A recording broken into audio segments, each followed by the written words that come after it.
ஒரு குரு, இளம் சீடர்கள் எதிரில் உட்காந்துருக்கிறாங்க. குரு பாடம் நடத்திக்கிட்டு இருக்கிறார். சீடர்களுக்கு ஒரு ஆசை, அதாவது ஒரு முக்கியமான மந்திரத்தை நம்ம குருநாதர்கிட்ட இருந்து கற்றுக்கணும் அப்படிங்கிறது அவங்க ஆசை. அது என்ன மந்திரம்னா, இறந்தவரை உயிர்ப்பிக்கக்கூடிய புனித மந்திரம், அதாவது செத்தவங்களுக்கு மீண்டும் உயிர் உண்டாக்குகிற மந்திரம். குருவே, தயவு பண்ணி அந்த மந்திரத்தை எங்களுக்கு உபதேசிக்கணும் அப்படின்னு கேட்டாங்க. அது ரொம்ப ஆபத்தானது, அது என்னத்துக்கு உங்களுக்கு வேண்டாமேன்னாராம் குரு. எங்களுடைய நம்பிக்கை உறுதிப்படுறதுக்காகத்தான் கேட்குறோம், வேற ஒன்றும் இல்லை அப்படின்னாங்களாம் சீடர்கள். பக்குவப்படாத அறிவுங்கிறது ரொம்ப ஆபத்தானது அப்படின்னாராம் குரு. இது சீடர்களுக்கு புரியல. அது எப்படிங்க பக்குவப்படாத அறிவு ஆபத்தானதுன்னு சொல்கிறீங்க, அப்படின்னா என்ன அப்படின்னு கேட்டிருக்காங்க சீடர்கள். குரு அதுக்கு விளக்கம் கொடுத்தாராம். அந்த மந்திரத்தை எப்போ பயன்படுத்தணுங்கிறது முக்கியம். அதை அறியக்கூடிய ஞானம் ஏற்படுகிற வரைக்கும் அதை தெரிஞ்சுக்காமல் இருக்கிறது தான் நல்லது, இல்லைன்னா ஆபத்துன்னாராம். ஆனால் அந்த சீடர்கள் அதை கேட்குற மாதிரி இல்லை, ரொம்ப பிடிவாதம் பண்ண ஆரம்பிச்சிட்டாங்க. சரி வாங்க சொல்கிறேன்னார் குரு. எல்லாரும் வந்தாங்க. அந்த புனித மந்திரத்தை அவங்களுக்கு ரகசியமாக உபதேசம் பண்ணார். உபதேசம் பண்ணிவிட்டு அவங்களுக்கு எச்சரிக்கையும் கொடுத்தார். இந்த மந்திரத்தை நல்லா ஆராய்ச்சி பார்த்ததுக்கு அப்புறம்தான் உச்சரிக்கணும், அவசரப்பட்டு எதுவும் செஞ்சிடக்கூடாது அப்படின்னு ஒரு தடவைக்கு பல தடவை எச்சரிக்கை கொடுத்தார். சரின்னு சொல்லிவிட்டு அவங்கெல்லாம் மந்திரத்தை கற்றுக்கிட்டு எழுந்திரிச்சு போயிட்டாங்க. ஒரு நாள் அந்த சீடர்கள் எல்லாம் மணற்பாங்கான இடத்துல அப்படியே நடந்து போயிட்டுருக்கிறாங்க. ஒரு பாலைவன பகுதி மாதிரி ஒரு இடம். அங்கே ஒரு இடத்துல எலும்புகள் குவியலாக கிடந்தது. உடனே இந்த சீடர்கள் முன்ன பின்ன யோசிக்காமல், தியானமும் பண்ணாமல், அந்த மந்திரத்தோட பயனை சோதித்து பார்க்கணும் அப்படின்னு நினச்சிக்கிட்டு அந்த மந்திரத்தை உச்சரிக்க ஆரம்பிச்சிட்டாங்க. அவ்வளோதான். உடனே என்னாச்சு தெரியுமா, அந்த எலும்புகள் எல்லாம் ஓநாய்களாக மாறி அவங்கள துரத்த ஆரம்பிச்சிட்டுது. சீடர்கள் எல்லாம் தலைதெறிக்க ஓட ஆரம்பிச்சிட்டாங்க. ஓநாய்களும் விடலை, அவங்கள துரத்தி பிடிச்சி கடித்து குதற ஆரம்பிச்சிட்டுது. அப்போ தான் அந்த சீடர்களுக்கு குரு சொன்ன அறிவுரையோட அர்த்தம் புரிஞ்சுது. பக்குவப்படாத அறிவு ஆபத்தானது அப்படிங்கிறது. அதனால் இதிலேருந்து நாம் தெரிஞ்சுக்க வேண்டியது என்னென்னா, நாம் நம்ம அறிவை வளர்த்துக்கிட்டால் மட்டும் போதாது, அந்த அறிவை எப்போ எப்படி பயன்படுத்தணும் அப்படிங்கிற பக்குவமும் நமக்கு வரணும். அப்போ தான் வாழ்க்கை நல்லபடியாக அமையும், இல்லைன்னா இடைஞ்சல் தான். இந்த காலத்தில் சில சின்ன பிள்ளைங்களுக்கே அறிவு ரொம்ப பக்குவப்பட்டிருக்குங்கிறத உணர முடியுது. ஒரு சின்ன பையன் பள்ளிக்கூடத்தில் மார்க் லிஸ்ட் கொடுத்தாங்க, வாங்கிக்கிட்டு அவசரமாக வீட்டுக்கு ஓடினான். எதிரில் வந்த ஒருத்தர் கேட்டார், என்ன அவசரம், ஏன் இப்படி வேகமாக ஓடுறேன்னார். எங்கள் அம்மா கிட்ட அடி வாங்கணும், அதுக்காக தான் ஓடுறேன்னா. அடி வாங்கிறதுக்காக இவ்வளவு அவசரம்னார் அவர். அப்படி இல்லைங்க, நான் போகிறதுக்குள்ளே எங்கள் அப்பா வீட்டுக்கு வந்துட்டாருன்னா அவர்கிட்ட அடி வாங்க வேண்டியிருக்கும், அதை அவாய்ட் பண்ணுறதுக்காக இப்படி ஓடுறேன் அப்படின்னு நானா அந்த பையன். ரொம்ப நாளைக்கு முன்னாடி ஒரு நாள் கோவலன் நாடகம் நடந்தது. எங்கள் மதுரையில் நடந்தது. அதில் ஒரு முக்கியமான கட்டம், கண்ணகி கிட்ட சிலம்பை வாங்கிக்கிட்டு அதை விற்கிறதுக்காக மதுரை நகருக்கு புறப்படுறான் கோவலன். அந்த சமயத்தில் கண்ணகி பாடுற மாதிரி ஒரு நாடக பாடல், நாடக ஆசிரியர் எழுதினது. அது என்ன பாட்டுன்னா, மா பாவியோர் கூடி வாழும் மதுரைக்கு மன்னா போகாதீர் என்று அப்படின்னு ஆரம்பிக்கும் அந்த பாட்டு. இதுதான் அந்த பாட்டு. இதை கண்ணகி மேடையில் பாடின உடனே கூட்டத்தில் சலசலப்பு. நம்ம ஊர்லேயே நமக்கு முன்னாடியே நின்றுக்கிட்டு மா பாவியோர் கூடி வாழும் மதுரை அப்படின்னு சொல்கிறாங்களே, என்ன தைரியம் அப்படின்னு எல்லாம் குழப்பம் பண்ண ஆரம்பிச்சிட்டாங்க. மக்கள் சத்தம் போட ஆரம்பிச்சிட்டாங்க. எதிர்ப்பு குரல் அது பாட்டுக்கு வர வர அதிகமாக போட்டுது. கொண்டுக்கிட்டு வா அந்த நாடக ஆசிரியரை, எழுதுனது யார் அப்படின்னு ஒரே சத்தம், கூச்சல். வேறு வழி இல்லை. மெதுவாக மேடைக்கு வந்தார் அந்த நாடக ஆசிரியர். 4 பக்கத்திலிருந்தும் கேள்வி கணைகள். மக்களை பார்த்து கொஞ்சம் அமைதியாக இருங்கோ அப்படின்னு சொல்லிவிட்டு தன்னுடைய விளக்கத்தை சொல்ல ஆரம்பித்தார் அந்த நாடக ஆசிரியர். மா அப்படின்னு சொன்னால் திருமகளாகிய லட்சுமி அப்படின்னு அர்த்தம். பா அப்படின்னா கலைமகளாகிய சரஸ்வதி. வி அப்படின்னா மலைமகளாகிய பார்வதி. மா பாவியோர் அப்படின்னா திருமகளும் கலைமகளும் மலைமகளும், இவங்க மூவரும் அப்படின்னு அர்த்தம். இந்த 3 பேரும் வாழ்கின்ற மதுரை புனிதம் நிறைந்தது, சகல செல்வங்களும் நிறைஞ்சது. அப்படிப்பட்ட ஊரில் நான் அணிந்து கொள்ளும் இந்த சாதாரண சிலம்பை யார் வாங்கிக்குவாங்க அப்படிங்கிற எண்ணத்தோடு தான் கண்ணகி அப்படி சொல்கிறா. அதை நினச்சி தான் நான் எழுதினேன். ஆகவே மதுரையை ரொம்ப சிரமப்படுத்தணும், ரொம்ப மோசமாக எழுதணும் அப்படிங்கிற எண்ணம்லாம் எனக்கு கிடையாது, பெருமைப்படுத்தணும்னு நினச்சி தான் அப்படி எழுதினேன் அப்படின்னு விளக்கம் கொடுத்தாராம். இந்த விளக்கத்தை கேட்டதும் எல்லாரும் ரொம்ப சமாதானம் ஆகிட்டாங்களாம். இப்படி விளக்கம் கொடுத்த அந்த நாடக ஆசிரியர் யார் தெரியுமா? அவர் தான் தமிழ் நாடக உலகின் முதல் ஆசான் சங்கரதாஸ் சுவாமிகள். அவருக்கு நகைச்சுவை உணர்வும் அதிகம். 1920ஆம் ஆண்டு திருநெல்வேலியில் அவர் தங்கியிருக்கிறார் நாடகம் நடத்துறதுக்காக. அவர் தங்கியிருந்த வீட்டில் கொசு மூட்டைப்பூச்சி அதிகமாக இருந்திருக்கு. அவரால் தூங்கவே முடியல. அவர் அனுபவித்த தொல்லைகள் ஒரு பாட்டாக உருவாச்சு. வேடிக்கையாக ஒரு பாட்டு எழுதினாராம். மூட்டையும் கொசுவும் ஒரு வீட்டிலே மீட்டிங் போட்டால் முன்னே நிற்க யாரால் முடியும்? கொசு மோகன ராகம் போல சத்தம் போட்டு முன்னே நின்று செய்திடும் யுத்தம். இதை மறுநாள் நாடகத்தில் கோமாளி வேஷம் போட்ட ஒரு சிறுவனை விட்டு பாட வச்சுருக்கார். எல்லாரும் சிரித்து ரசித்தாங்களாம். சங்கரதாஸ் சுவாமிகள் கல்யாணமே பண்ணிக்கல, துறவி மாதிரியே வாழ்ந்திருக்கார். தமிழ் நாடக கலைக்கு தன்னையே அர்ப்பணம் பண்ணிக்கிட்டவர் அவர். 1922 நவம்பர் மாதத்தில் ஒரு நாள் புதுச்சேரியில் அவர் வாழ்க்கை முடிஞ்சுது. அப்போ அவருக்கு வயசு 55. சங்கரதாஸ் சுவாமிகள் நாடக ஆசிரியர் மட்டும் இல்லை, மேடை நாடக இயக்குனர், தயாரிப்பாளர், அவரே ஒரு சிறந்த நடிகர். ஒரு தடவை சாவித்திரி நாடகத்தில் இவர் யமதர்மனா வேஷம் போட்டு நடிச்சிருக்கிறார். நாடகம் பார்த்துக்கிட்டு இருந்த கருவுற்ற ஒரு பெண்மணிக்கு பயத்தினால அங்கேயே குழந்தை பிறந்துட்டு தான். அந்த நிகழ்ச்சிக்கு அப்புறம் இவர் இந்த வேஷம் போடுறப்போலாம் ஜனங்களுக்கு முன்கூட்டியே எச்சரிக்கை கொடுக்க ஆரம்பிச்சிருவாராம்.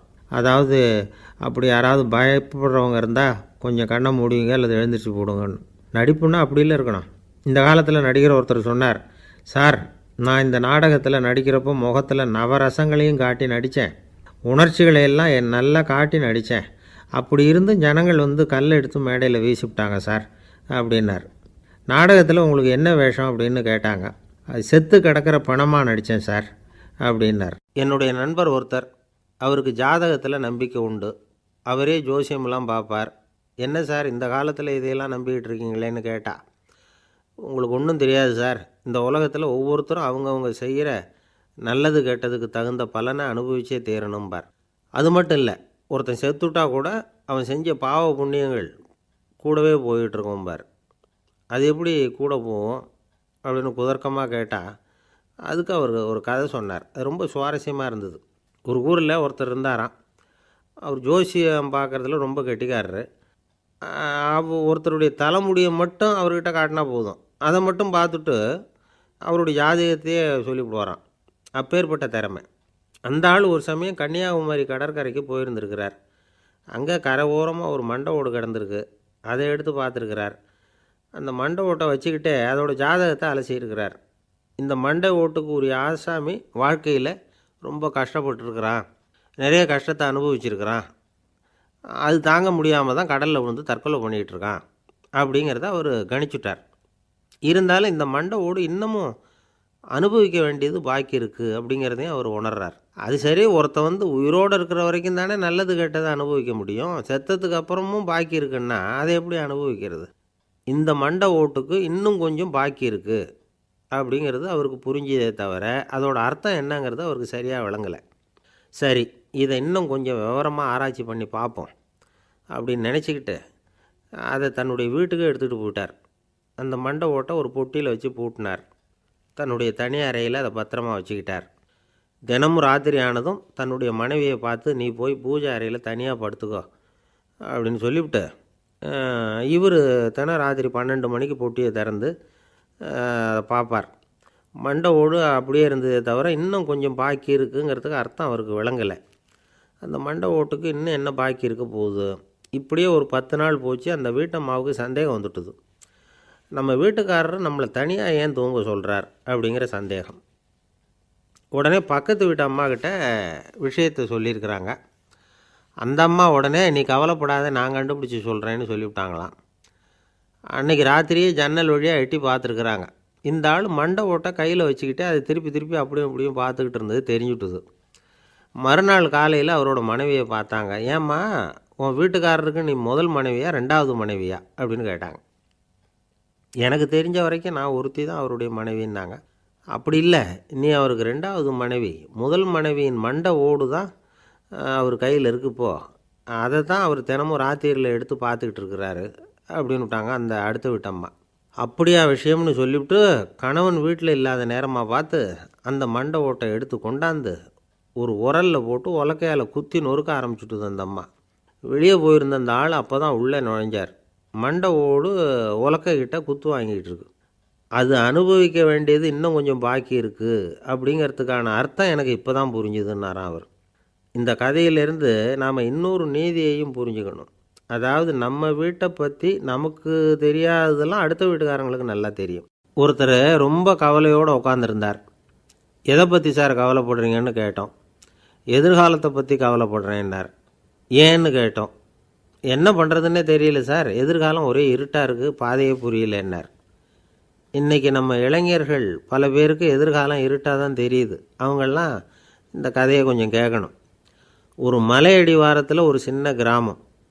அந்த மலை ரொம்ப உயரமானது. அடர்த்தியாக செடி கொடிகள் மரங்கள் அதில் மண்டி கிடக்குது. பகல் வேளையில் இருட்டாக தான் இருக்கும், அவ்வளோ அடர்த்தி. அந்த மலை உச்சியில் ஒரு கோவில். நாள் ராத்திரியே புறப்பட்டால் தான் காலையில் அந்த கோவிலுக்கு போய் சேர முடியும். கிராமத்து இளைஞன் ஒருத்தன் அந்த மலை உச்சிக்கு போக வேண்டியிருந்தது. கையில் ஒரு விளக்கை எடுத்துக்கிட்டு நாள் ராத்திரியே புறப்பட்டான். புறப்பட்டு போனவன் கிராமத்து எல்லையிலேயே நின்றுட்டான். ஏன் தெரியுமா? அவன் கையில் இருந்த விளக்கோட வெளிச்சம் 10 அடி தூரத்துக்கு தான் தெரியுது. அது வரைக்கும் தான் பாதை தெளிவாக இருக்குது. அதுக்கு அப்பாலெல்லாம் ஒரே இருட்டாக இருக்குது, பாதை புரியல. இவன் யோசனை பண்ணி பார்த்தான். மனசுக்குள்ளே ஒரு சந்தேகம். 10 அடி தூரம் தானே வெளிச்சம் தெரியுது, அப்படின்னா நாம் 10 அடி தூரம் தானே போக முடியும்.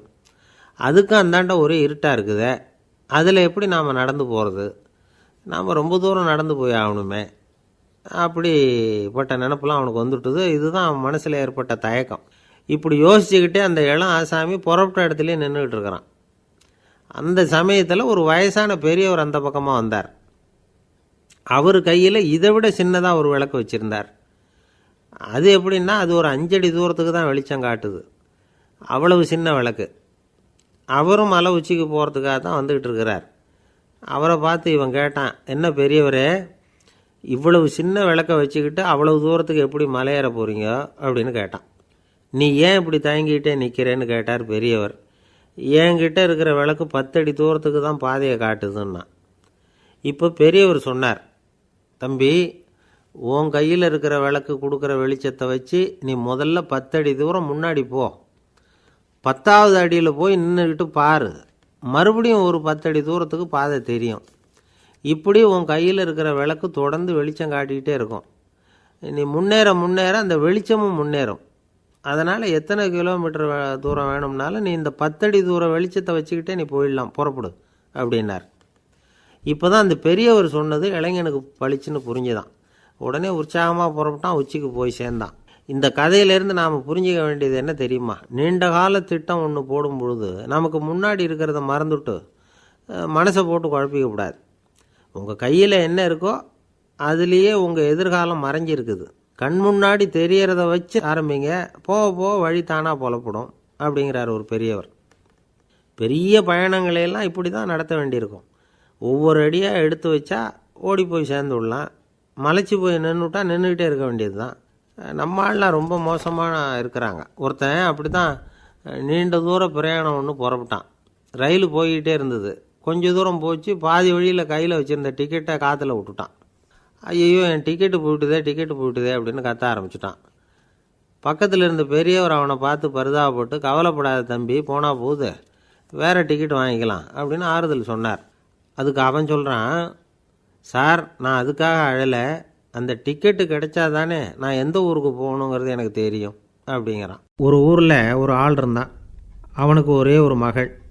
அவளை நல்ல இடத்துல கட்டி கொடுக்கணும்னு ஆசைப்பட்டான். அதுக்காக மாப்பிள்ளை தேடிகிட்டு இருந்தான். அவன் கொஞ்சம் வசதியான ஆள், அதனால் நிறைய பேர் வந்தாங்க. இருந்தாலும் ஒரு நல்ல குணமுள்ள மாப்பிள்ளையாக இருக்கணும் அவன் எதிர்பார்த்தான். அப்படி இருக்கணும்னு தொடர்ந்து முயற்சி பண்ணான். கடைசியாக ஒரு 3 பேர் கிடைச்சாங்க. அந்த 3 பேரில் யாரை தேர்ந்தெடுக்கிறது, இதுதான் அவனுக்கு வந்த குழப்பம். இந்த நிலைமையில் ஒரு பெரியவரை தேடி போனான். அவர்கிட்ட தன்னுடைய பிரச்சனையை சொன்னான். அவர் கொஞ்சம் யோசனை பண்ணார். அதுக்கப்புறம் 3 பேரையும் கூப்பிட்டார்.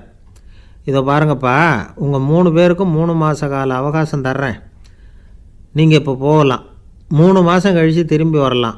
அப்படி வரும்பொழுது இந்த 3 மாத காலத்தில் நீங்கள் செஞ்ச நல்ல காரியம் ஏதாவது ஒன்று சொல்லணும். அதை வச்சு உங்களில் ஒருத்தரை நாங்கள் தேர்ந்தெடுத்துக்கிறோம் அப்படின்னு சொன்னாராம். 3 பேரும் சரின்னு சொல்லிவிட்டு திரும்பி போயிட்டாங்க. 3 மாதம் ஆச்சு. அதுக்கப்புறம் ஒரு நாள் திரும்பி வந்தாங்க. அவர் அவங்கள கூப்பிட்டு உட்கார வச்சார். அப்புறம் கேட்டார், இப்போ சொல்லுங்கள், இந்த 3 மாத காலத்தில் நீங்கள் செஞ்சுருக்கிற ஏதாவது ஒரு நல்ல காரியத்தை சொல்லுங்க அப்படின்னார். முதல்ல ஒருத்தன் எழுந்திரிச்சு நின்னான். ஐயா, எங்கள் அப்பா இறந்த பிறகு அவரோட கணக்கு வழக்குகளை எடுத்து பார்த்துக்கிட்டு இருந்தேன். அவர் ஒரு வியாபாரிகிட்ட 10,000 ரூபா கடன் வாங்கியிருக்கிறதாக எழுதியிருந்தார். அந்த வியாபாரியும் இப்போ உயிரோடு இல்லை. இருந்தாலும் அந்த வியாபாரியோட மகனை தேடி கண்டுபிடிச்சேன். கணக்கு புத்தகத்தை காட்டினேன். எங்கள் அப்பா உங்கள் அப்பா கிட்ட 10,000 ரூபா கடன் வாங்கியிருக்கிறதாக இதை எழுதியிருக்கிறார். அதனால் அதை திருப்பி கொடுக்கறதுக்காக வந்திருக்கிறேன். இந்தாங்க அந்த பணம் அப்படின்னு சொல்லி கொடுத்துட்டு வந்துட்டேன் அப்படின்னு நானும். இதை பெரியவர் கவனமாக கேட்டுக்கிட்டார்.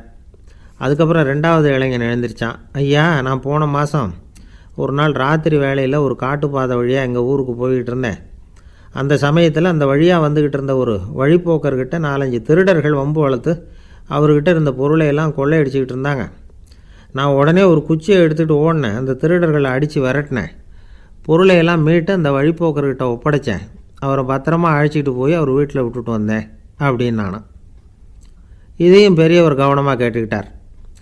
அடுத்தபடியாக 3வது இளைஞன் எழுந்திரிச்சான். ஐயா, போன மாதம் ஒரு நாள் நான் ஒரு மலைப்பாதை வழியாக போய்கிட்டு இருந்தேன். மலைப்பாதை விளிம்பில் ஒரு மதகு கட்டை, அது மேலே ஒரு ஆள் படுத்து தூங்கிட்டு இருந்தான். அந்த பக்கம் தவறி உருண்டு விழுந்திருந்தான்னா அதில் பாதாளம். அது மலையடி வாரத்தில் போய் தான் விழணும். அவ்வளவு பள்ளம். அது தெரியாமல் அவன் பாட்டுக்கு தூங்கிட்டு இருந்தான். நான் உடனே அவன்கிட்ட ஓடி போய் குனிஞ்சு அவன் முகத்தை பார்த்தேன். அப்போ தான் புரிஞ்சுது, அவன் ஏற்கனவே எனக்கு தெரியும். அவனை எனக்கு நிறைய கெடுதல் பண்ணியிருக்கிறான், இடைஞ்சல் கொடுத்தவன். இருந்தாலும் ஐயோ பாவம்னு நினச்சி அவனை எழுப்பி பாதுகாப்பாக வேற ஒரு இடத்துல படுக்க வச்சுட்டு வந்தேன் அப்படின்னு நானும். பெரியவர் இதையும் கேட்டுக்கிட்டார். அதுக்கப்புறம் அவங்க 3 பேரையும் பார்த்து, நீங்கள் போகலாம், நாங்கள் யோசித்து முடிவு பண்ணி உங்களுக்கு சொல்லி அனுப்புகிறோம் அப்படின்னாராம். அந்த இளைஞர்கள் புறப்பட்டு போயிட்டாங்க. அதுக்கப்புறம் அந்த பெண்ணோட அப்பாவை பார்த்து சொன்னார், இந்த 3 பேருமே நல்ல பிள்ளைங்க தான், அதில் ஒன்றும் சந்தேகம் இல்லை. இருந்தாலும் இந்த 3 பேர் செஞ்ச செயல்களையும் ஒப்பிட்டு பார்க்க வேண்டியிருக்கு. முதல் இளைஞன் நேர்மைக்கு எடுத்துக்காட்டாக விளங்குறான். இந்த காலத்தில் இது மாதிரி இளைஞர்களை பார்க்குறது ரொம்ப கஷ்டம்தான். இருந்தாலும் அவன் கடமையை தான் செஞ்சான். 2வது இளைஞன் நல்ல வீரன், தைரியசாலி. ஒரு வீரன் எதை செய்யணுமோ அதைத்தான் இவன் செஞ்சான். இவன் ஒரு லட்சிய மனிதன். 3வது இளைஞன் தன்னுடைய பகைவனுக்கே உதவி செஞ்சுருக்கான். அவன் உயிரை காப்பாற்றியிருக்கிறான். பகைவனுக்கு அருள்வதுங்கிறது ஒரு சாதாரண மனுஷனால் செய்யக்கூடிய காரியம் இல்லை. பகையை மறக்கிறதும் பகைவனுக்கு அருள்வதும் தெய்வீக பண்புகள். அதனால் இவனையே உன்னுடைய மகளுக்கு ஏற்ற மாப்பிள்ளையாக தேர்ந்தெடுக்கலாம் அப்படின்னு சொன்னாங்களாம். ஒரு நல்ல நாளில் அவங்களுக்கு திருமணம் நல்ல விதமாக நடந்து முடிஞ்சுதான். இது சுவாமி சின்மயானந்தர் சொல்லியிருக்கிற ஒரு கதை. இதிலேருந்து நாம் புரிந்து கொள்ள வேண்டிய ஒரு கருத்து, நமக்கு கெடுதல் பண்ணவங்களுக்கும் நாம் நல்லது செய்யணும். ஆனால் நடைமுறையில் அப்படி நம்மளால் செய்ய முடியறதில்ல. அதுதான் சிக்கல். நம்மால் ஒருத்தங்கிட்ட கேட்டேன், ஏண்டா உன்னுடைய பகைவன் ஒருத்தன் அது மாதிரி ஒரு மலைப்பாதை மதகு கட்டையில் படுத்திருந்தா உடனே நீ என்ன நினைப்ப அப்படின்னு கேட்டோம். இது ஒரு அருமையான சந்தர்ப்பம்னு நினைப்பேன் அப்படின்னா. எதுக்குன்னு கேட்டோம். அவனை அந்த பக்கமாக உருட்டி கீழே தள்ளுறதுக்கு அப்படின்னா. ஒரு காடு, அங்கே புத்தர் அவர் பாட்டுக்கு நடந்து போய்கிட்டே இருக்கிறார். அவருக்கு பின்னாடி ஒரு குரங்கு, அதுவும் தொடர்ந்து வந்துக்கிட்டே இருக்குது. புத்தர் திரும்பி பார்த்தார். குரங்கு அப்படியே குதித்து உயர எழும்பி ஒரு கிளையில் போய் உக்காந்துது. ஏன் இப்படி பண்ணுறேன்னு கேட்டார் புத்தர். என்னை சாதாரணமாக நினைக்க வேணாம், நான் மகாமந்தி, என்னால் எல்லாம் முடியும், முடியாதுங்கிற வார்த்தையே என்னுடைய அகராதியில் கிடையாது, என்ன வேணும்னாலும் செய்வேன் அப்படின்னுது. அப்படின்னா ஒரு பந்தயம் வச்சுக்கலாமான்னார் இவர். ஓ வச்சுக்கலாமேன்னுது. வேறு ஒன்றும் இல்லை, இப்போ நீ மேலே எழும்பி அந்த கிளையில் உட்காந்தது மாதிரி அங்கேருந்து தாவி என் உள்ளங்கையில் உட்காரணும், அவ்வளவுதான் அப்படின்னார். அப்படி உட்காந்துட்டா என்ன பரிசு அப்படின்னு கேட்டது. அது சொர்க்கத்தில் இருக்கிற மாமன்னன் மரகத சக்கரவர்த்தியை என்னோட இருக்கும்படியாக கூப்பிட்டுக்கிறேன். அந்த சமயத்தில் அவருடைய அரியணை அங்கே காலியாகிடும், நீ அதில் போய் உட்காந்துக்கலாம்.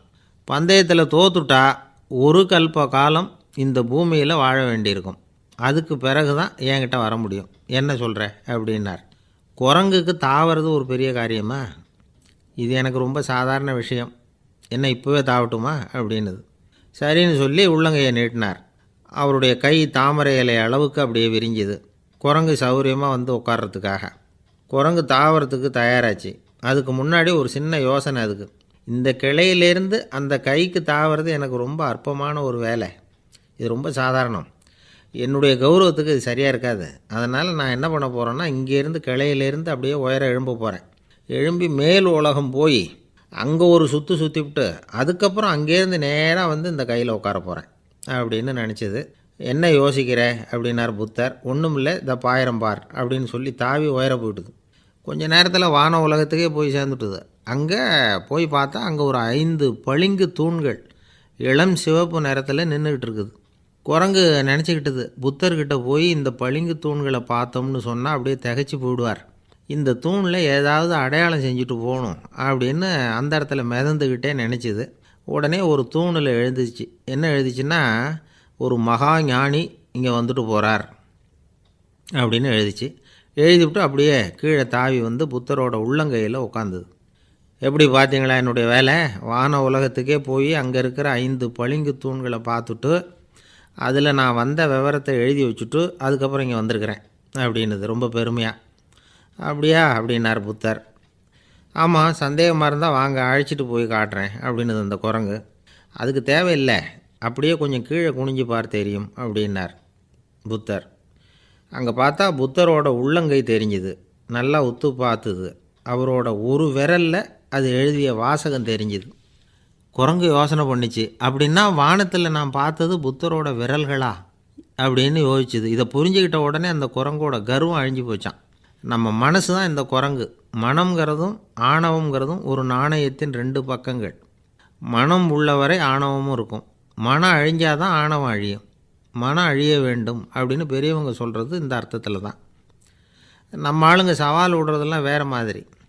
ஒருத்தன் ஒரு வாய்க்காலை தாண்டுறேன்னு பந்தயம் கட்டி தாண்ட முடியாமல் வாய்க்காலில் விழுந்து காலை உடச்சிக்கிட்டு கட்டு போட்டுக்கிட்டு வந்தான். ஏன்டா அப்படின்னு கேட்டாங்க. நான் பந்தயம் கட்டின நேரம் சரியில்லை அப்படின்னா. எப்படிறான்னு கேட்டிருக்காங்க. வாய்க்காலில் தண்ணி இருக்கிற நேரமாக பார்த்து பந்தயம் கட்டியிருக்கணும் அப்படின்னானா. ஒரு அம்மா, அவங்களுக்கு 35 வயசு இருக்கும். குடும்பத்தில் எந்த கஷ்டமும் இல்லை. இருந்தாலும் காரணம் இல்லாமல் பிள்ளைங்க பேரில் கோவப்படுறது, எரிஞ்சு விடுறது அவங்க வழக்கம். பிள்ளைங்க அழும்.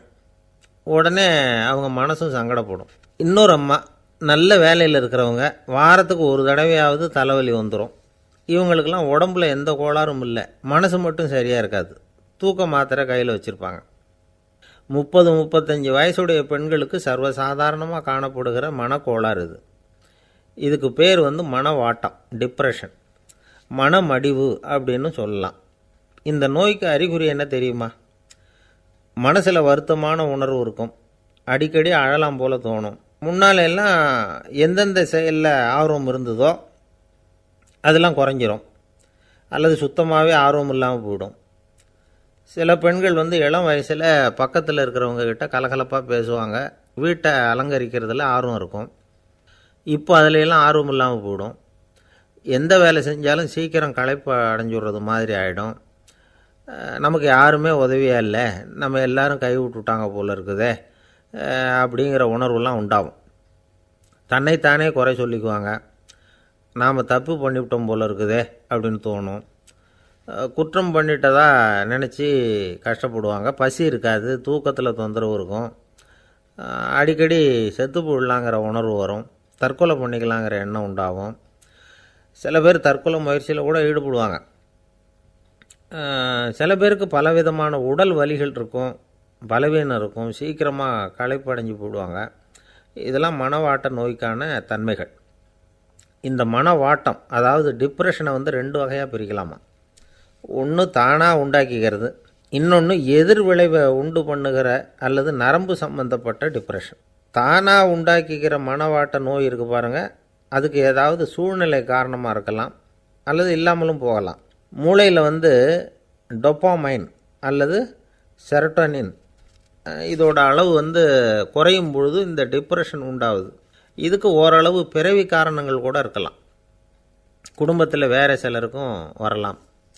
பாதிக்கப்பட்ட பெண்ணை வந்து பார்க்குறதுக்கு பலவீனமாக தெரியும், கடுமையான குற்ற உணர்வு இருக்கும், தனியாக இருக்கிறதுக்கு ஆசைப்படுவாங்க, நடு ராத்திரியில் எழுந்திரிச்சு உட்காந்து கஷ்டப்பட்டுக்கிட்டு இருப்பாங்க, கொடூரமான முறையில் தற்கொலை பண்ணிக்க முயற்சி பண்ணுவாங்க, தீ வச்சுக்கிறது, அமிலத்தை குடிக்கிறது, தூக்கில் தொங்குறது. இப்படி தானாக வரவழைச்சிக்கிற மனவாட்ட நோய் வந்து மறையக்கூடிய நோய்.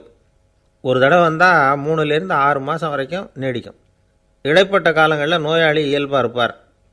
எதிர் விளைவை உண்டு பண்ணுகிற அல்லது நரம்பு சம்பந்தப்பட்ட மனவாட்ட நோய் எப்படின்னா, கணவன் மனைவி மாமியார் மருமகள் இப்படிப்பட்ட உறவு முறை பிரச்சனைகள், தோல்விகள், எரிச்சல்கள், ஆஃபீஸு பிரச்சனை, இப்படிப்பட்ட சூழ்நிலையால் உண்டாகிறது. எல்லாத்துக்கும் மருந்து இருக்குது, மார்க்கம் இருக்குது, கவலைப்பட வேண்டியதில்லை, தைரியமாக இருக்கணும். உளவியல் மருத்துவம் இதுக்கு ரொம்ப உபயோகமாக இருக்கும். சில பெண்களை பாருங்கள், அவங்க எதுக்கும் அலட்டிக்கிறது இல்லை. ஒரு அம்மா அப்படி தான் தன்னுடைய கணவனை அழைச்சிக்கிட்டு ஒரு மனநோய் மருத்துவர்கிட்ட வந்தாங்க. டாக்டர், எங்கள் வீட்டுக்காரர் திடீர்னு ஒரு மாதிரி ஆயிட்டார், வித்தியாசமாக நடந்துகிறார். எப்படின்னா, இவர் தன்னையே ஒரு ஒட்டடை குச்சியாக நினச்சிக்கிட்டு இருக்கிறார். அப்படி நினச்சிக்கிட்டு தன்னுடைய தலையாலேயே வீட்டில் உள்ள ஒட்டடையெல்லாம் தொடச்சிக்கிட்டு இருக்கிறார் அப்படின்னாங்க. எவ்வளவு நாளாக அப்படி இருக்குதுன்னு கேட்டார் டாக்டர். 1 வாரமாக அப்படி இருக்குது அப்படின்னாங்க அந்த அம்மா. அப்படின்னா முன்னாடியே ஏன் அழைச்சிட்டு வரல அப்படின்னு கேட்டார் டாக்டர். வீடு பூரா சுத்தமாகட்டுமேனு பார்த்துக்கிட்டு இருந்தேன் டாக்டர் அப்படின்னாங்களாம் அந்த அம்மா. ஒரே ஒரு ஊரில் ஒரு பாதிரியார் இருந்தார். ரொம்ப நாள் சந்தோஷமாக வாழ்ந்தார். ஒரு நாள் அவர் மடத்து சமையல் அறையில் பாத்திரங்களை கழுவி துலக்கி சுத்தப்படுத்திக்கிட்டு இருந்தார். அந்த சமயத்தில் ஒரு தேவதூதன் அவர் முன்னாடி வந்து நின்னான். இவர் நிமிர்ந்து பார்த்தார். ஆண்டவர் என்னை உங்ககிட்ட அனுப்பியிருக்கிறார், பரலோகத்தில் வாசம் செய்கிறதுக்கு உங்களுக்கு நேரம் வந்துட்டுது அப்படின்னு அந்த ஆள். ஆண்டவருக்கு என்னோட ஞாபகம் வந்ததுக்கு நன்றி. ஆனாலும் இப்போ இங்கே நீயே பாரு, எவ்வளவு பாண்டங்கள் பாக்கி இருக்குது, இவ்வளவையும் நான் சுத்தப்படுத்த வேண்டியிருக்கு. நான் நன்றி கெட்டவனாக இருக்க விரும்பலை. இந்த பணியை முடிக்கிற வரைக்கும் என்னுடைய பரலோக வாழ்வை தள்ளி வைக்க முடியுமா? நீ என்ன நினைக்கிற அப்படின்னு கேட்டார். தேவதூதன் தனக்கே உரிய விவேகத்தோட அன்போட பாதிரியாரை பார்த்தான். சரி, என்ன செய்யலாம்ங்கிறத அப்புறம் சொல்கிறேன் அப்படின்னு சொல்லிவிட்டு புறப்பட்டு போயிட்டான். ஒரு நாள் அந்த பாதிரியார் தோட்டத்தில் உள்ள களைகளையெல்லாம் ஒரு களை கொத்தியால் கொத்தி களை எடுத்துக்கிட்டு இருக்கிறார். அந்த சமயத்தில் இந்த தேவதூதன் மறுபடியும் அவர் முன்னாடி நிற்கிறான். பாதிரியார் பார்த்தார். இதை பாரு, இந்த தோட்டம் பூராவும் எவ்வளவு களை மண்டி கிடக்கு, பரலோகம் கொஞ்ச காலம் எனக்காக பொறுத்திருக்கலாம்னு நீ நினைக்கிறியா அப்படின்னு கேட்டார். தேவதூதன் சிரிச்சுக்கிட்டே மறுபடியும் மறைஞ்சிட்டான். மறுபடியும் அவர் களை எடுக்கிறது, தானிய களஞ்சியத்துக்கு வர்ணம் பூசுறது, இப்படிப்பட்ட வேலைகளில் ஈடுபட்டிருக்கார். இன்னொரு நாள் ஒரு மருத்துவமனையில் நோயாளிகளை கவனிச்சிக்கிட்டு ரொம்ப தீவிரமாக இருக்கிறார் அந்த பாதிரியார். ஒரு நோயாளியோட தாகத்துக்கு தண்ணீர் கொடுத்துட்டு நிமிர்ந்து பார்க்குறப்போ தேவதூதன் மறுபடியும் அவர் முன்னாடி நிற்கிறான். இந்த தடவை பாதிரியார் தன்னலமற்றவராக பேரன்பை காட்டக்கூடிய வகையில் தன்னுடைய 2 கைகளையும் உயர்த்தியபடி தேவதூதனின் கவனத்தை பிணியால் வாடக்கூடிய நோயாளிகளின் பக்கம் திருப்பினாராம்.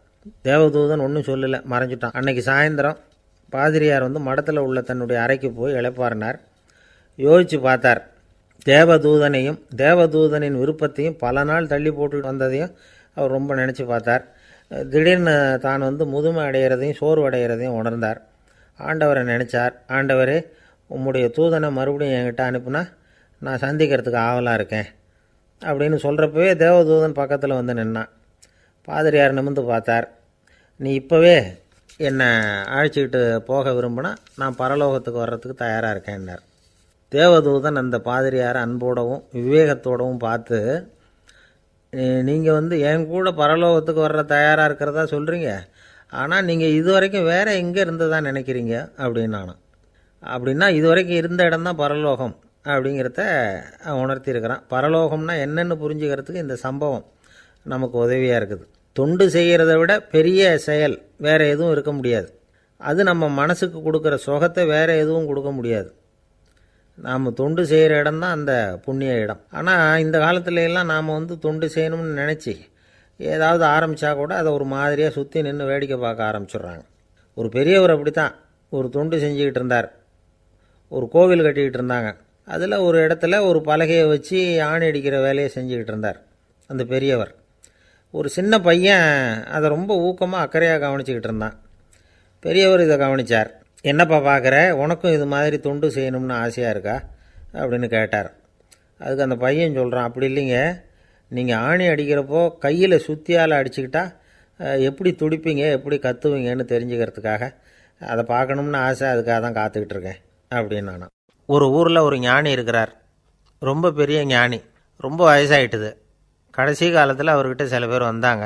உங்கள் குரு யார் அப்படின்னு கேட்டாங்க. அவர் நிமிர்ந்து பார்த்தார்.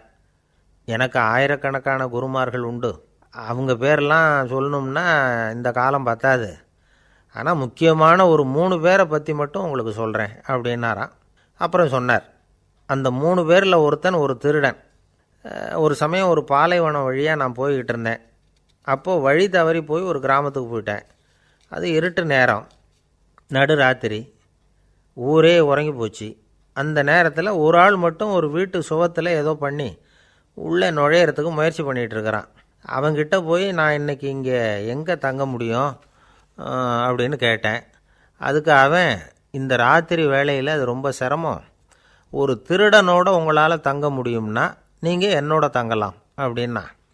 நான் அவங்க கூட 1 மாதம் தங்கியிருந்தேன். ஒவ்வொரு நாள் ராத்திரியும் இப்போ நான் என்னுடைய வேலைக்கு போகிறேன், நீங்கள் ஓய்வு எடுத்துக்கோங்க அப்படின்னு சொல்லிவிட்டு போவான். அவன் திரும்பி வந்த உடனே உனக்கு ஏதாவது கிடச்சிதான்னு நான் கேட்பேன். அதுக்கு அவன், இன்றைக்கி ராத்திரி ஒன்றும் இல்லை, நாளைக்கு மறுபடியும் முயற்சி பண்ணுவேன் அப்படின்பா. எப்பவும் அவன் நம்பிக்கை இழந்ததே கிடையாது, எப்பவும் சந்தோஷமாகவே இருப்பான். நானும் ரொம்ப காலமாக தியானம் பண்ணிக்கிட்டே இருந்தேன், ஒன்றுமே நடக்கலை. ஆனால் நான் என்ன பண்ணேன் தெரியுமா, மனசு வருத்தப்படும், நம்பிக்கை இழந்துருவேன். அப்போல்லாம் அந்த திருடனுடைய விடாமுயற்சி தான் ஞாபகத்துக்கு வரும். அதனால் அந்த திருடன் எனக்கு ஒரு குரு. என்னுடைய 2வது குரு யாருன்னா அது ஒரு நாய். இது எப்படின்னா, ஒரு சமயம் எனக்கு ரொம்ப தாகமாக இருந்தது, ஒரு நதியை நோக்கி போய்கிட்டு இருந்தேன். அப்போது ஒரு நாயும் வந்தது, அதுக்கும் தாகம், ஓடி வந்து ஆற்றை பார்த்துது. அதோட நிழல் வந்து ஆற்றுல தெரிஞ்சுது.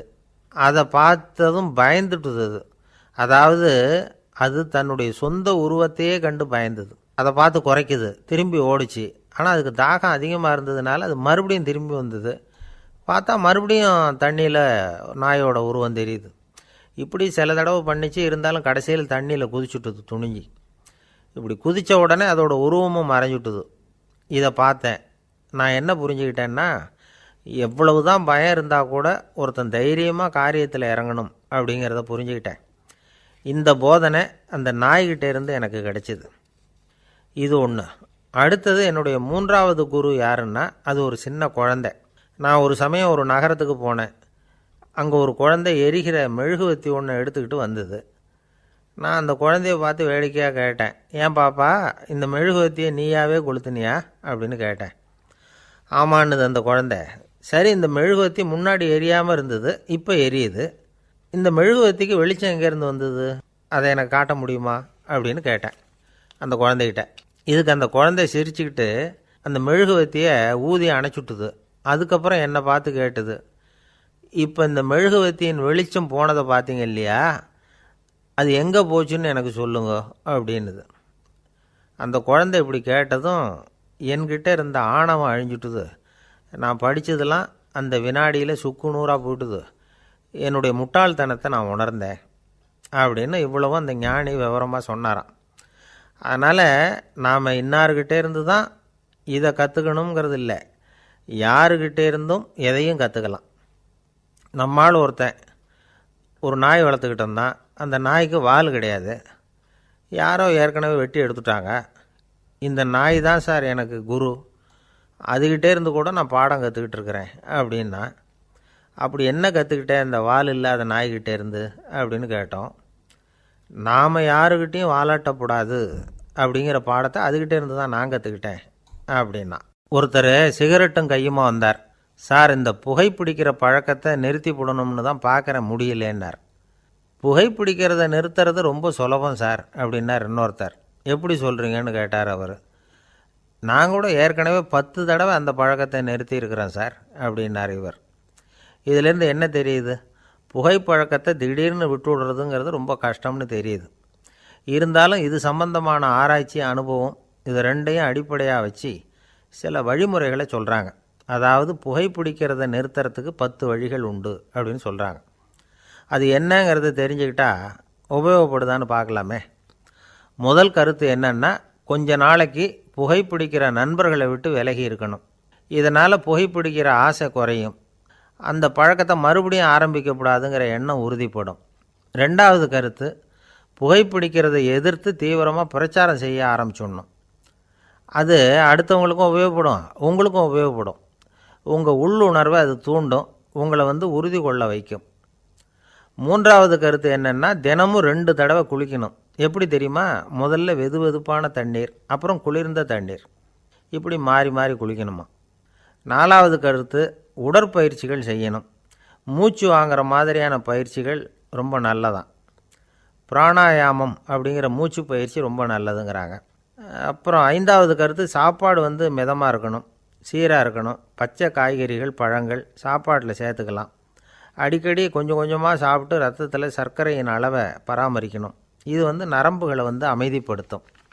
ஆறாவது கருத்து என்னென்னா, ரொம்ப நேரம் பசியோடு இருக்கக்கூடாது. புகைப்பிடிக்கிறத நிறுத்த முயற்சி செய்யும் பொழுது எடை குறைப்பு நடவடிக்கைகளை மேற்கொள்ளக்கூடாது. ஏழாவது கருத்து, காப்பி, தேநீர், மதுபானம், அப்புறம் போதைப் பொருள்கள் கலந்த உணவுகள் இதெல்லாம் வேணாம். புகைப்பிடிக்கிறத அதெல்லாம் ஊக்கப்படுத்தும். கடுகு, மிளகு, அப்புறம் காரமான பொருள்களை தவிர்க்கணும். உப்பு அளவை குறைக்கணும். தினமும் 10 குவளை தண்ணீராவது குடிக்கணும். வெறும் தண்ணி புகைப்பிடிக்கிற ஆவலை தணிக்குதான். எட்டாவது கருத்து, கையில் சிகரெட்டு, புகையில ஏதாவது இருந்தால் உடனே தூக்கி எறிஞ்சிருங்க. அது கையில் இருக்கிற வரைக்கும் புகைப்பிடிக்கிற ஆசை வந்துக்கிட்டே இருக்கும். ஒன்பதாவது கருத்து என்னென்னா, இறை நம்பிக்கை உள்ளவங்க புகைப்பிடிக்கிற எண்ணம் வர்றப்போவெல்லாம் பிரார்த்தனை செய்ய ஆரம்பிச்சுடலாம்.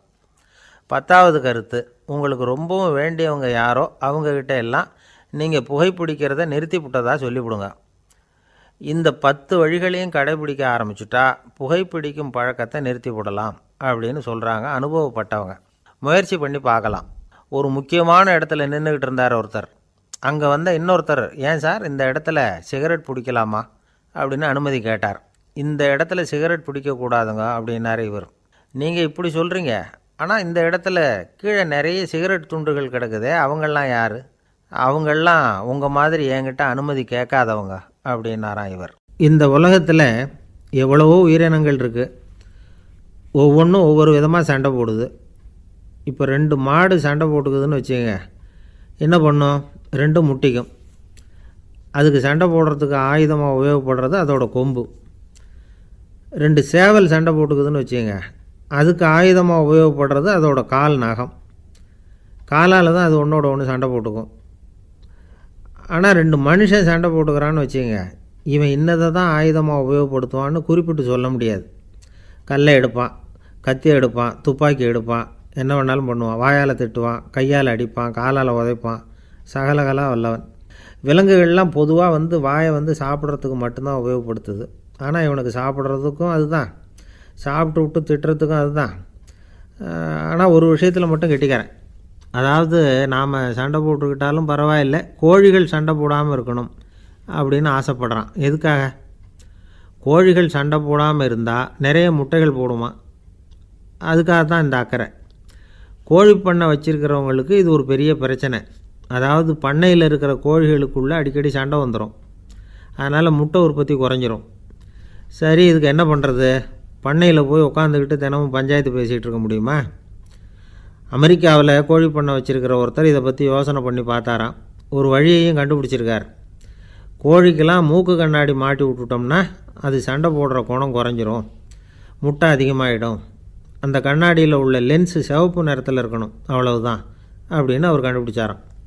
இது ஏற்கனவே நடைமுறையில் கண்டுபிடிக்கப்பட்ட ஒரு விஷயம். ஆனால் எல்லா கோழிக்கும் சிவப்பு மூக்கு கண்ணாடி எப்படி மாட்டி விடுறது? அப்படியே மாட்டி விட்டாலும் அது நழுவாமல் இருக்கணுமே. இப்போ நாமெல்லாம் நடு விரலால் மூக்கு கண்ணாடி நடுவில் தொட்டு அப்படி ஸ்டைலாக சரி பண்ணிக்கிறோம், அது மாதிரி கோழி எப்படி சரி பண்ணிக்கும்? இதுதான் பிரச்சனை. இதுக்கு அவர் என்ன வழி கண்டுபிடிச்சாருன்னா, கோழிக்கெல்லாம் மூக்கு கண்ணாடிக்கு பதிலாக விழியொட்டு வில்லைகள், காண்டாக்ட் லென்ஸ், அதை பொருத்தி விட்டா என்ன அப்படின்னு யோசனை பண்ணார். அதே மாதிரி பண்ணார். அதே மாதிரி செஞ்சு பார்த்தார், வெற்றி. அதுக்கப்புறம் கோழியெல்லாம் சண்டை போட்டுக்கலையாம், சமாதான பிரியர்கள் ஆகிட்டு தான். கோழிகளுக்கு இயல்பாகவே சண்டை போடுற குணம் உண்டு.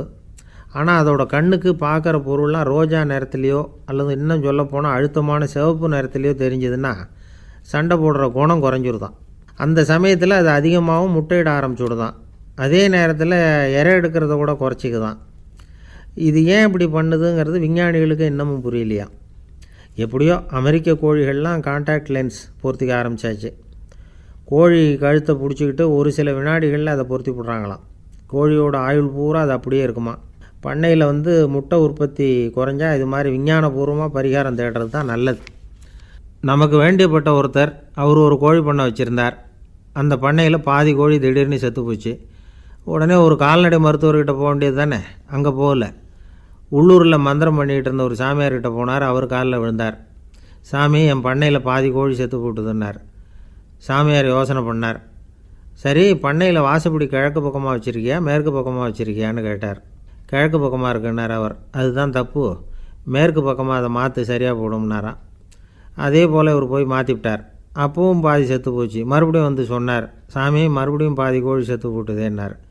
சரி, கூரை எப்படி போட்டிருக்க, ஓடு போட்டிருக்கியா இல்லை கீத்து போட்டிருக்கியான்னார். ஓடு போட்டிருக்கேன்னாராம் அவர். அதுதான் தப்பு, அதை கீத்து போட்டுரு, சரியாக போடும்னாராம்.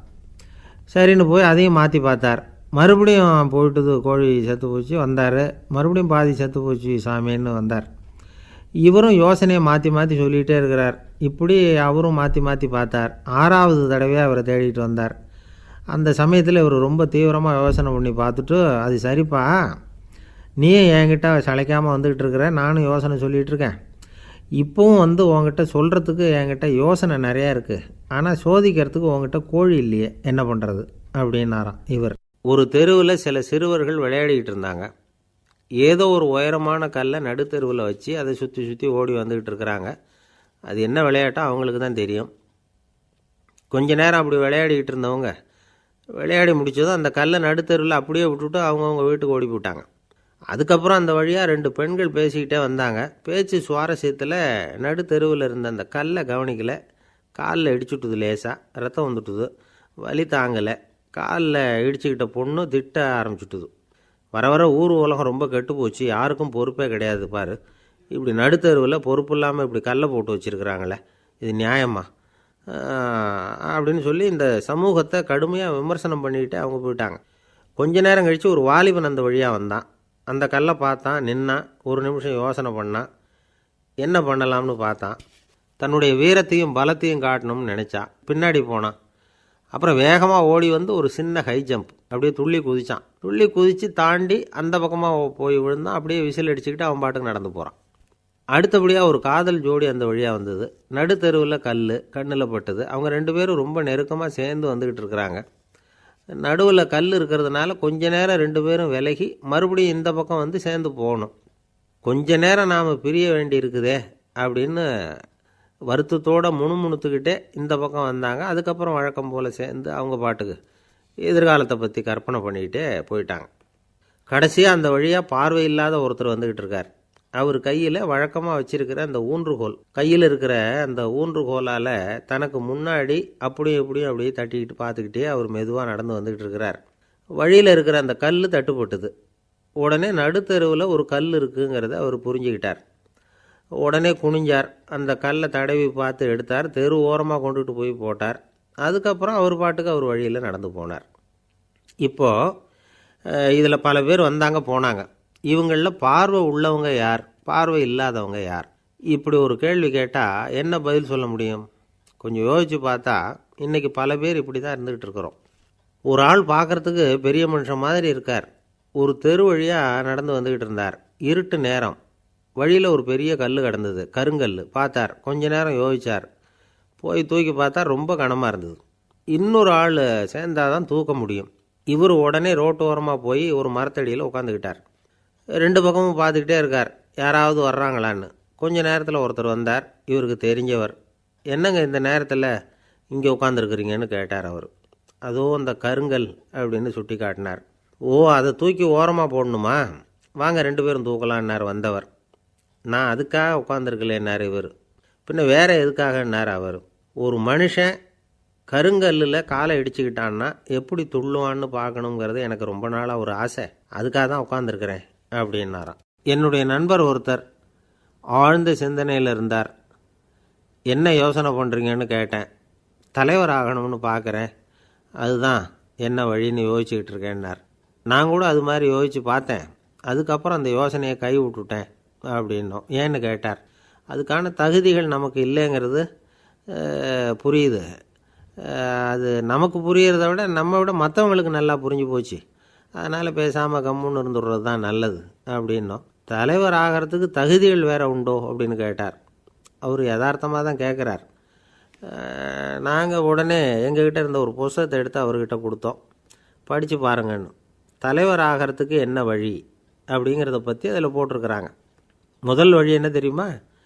ஒரு 4 பேர் முன்னாடி இல்லைன்னா ஒரு கூட்டத்துக்கு முன்னாடி நீங்கள் பேச போகிறீங்க. அப்போ எப்படி ஆரம்பிக்கணும்னா, உண்மையான புகழ்ச்சி, நேர்மையான பாராட்டு, இதோடு ஆரம்பிக்கணும். எடுத்ததுமே அது சரியில்லை இது சரியில்லைன்னு பேசிகிட்டு இருக்கக்கூடாது. மக்களை பார்த்து நீங்கள் தான் தப்பு பண்ணிவிட்டீங்க அப்படின்னு நேரடியாக சொல்லக்கூடாது. தவறு இருந்தாலும் அதை மறைமுகமாக ஏதாவது கதை சொல்லி அதிலேருந்து அவங்க புரிஞ்சுக்கிற மாதிரி செய்யணும்.